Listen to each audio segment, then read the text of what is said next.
Die Reklamation der PowerAug. Ein Zwischenstand.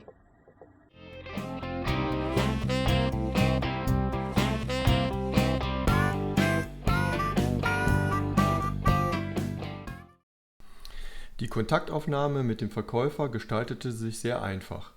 Schnell bekam ich einen Rücksendeschein und die PowerAug konnte am 27.03. dem TNT-Dienst übergeben werden.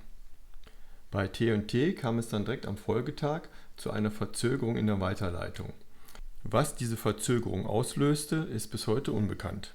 Auf Probleme reagiert TNT sehr gelassen mit dem Hinweis auf der Homepage, dass die sich melden, sollte Handlungsbedarf bestehen. Eine Anfrage auf der TNT-Seite per Kontaktformular blieb ohne Erfolg und ohne Antwort. Am 26.04. versprach mir ein freundlicher Service-Mitarbeiter am Telefon, dass das Paket nun umgehend weiterversendet werden würde. Es brauchte noch ein Telefonat mit einem freundlichen Service-Mitarbeiter am 3.05., damit das Paket nun doch endlich weitergeleitet werden konnte. Das Paket brauchte also gut 1,5 Monate, um von Düsseldorf nach Bremen zu gelangen.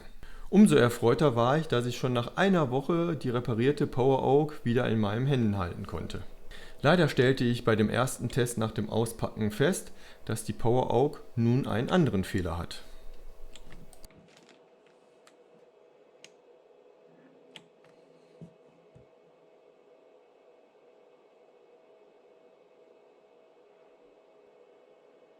Die PowerAug lädt kurz, beendet den Ladevorgang und zeigt dann 100% an.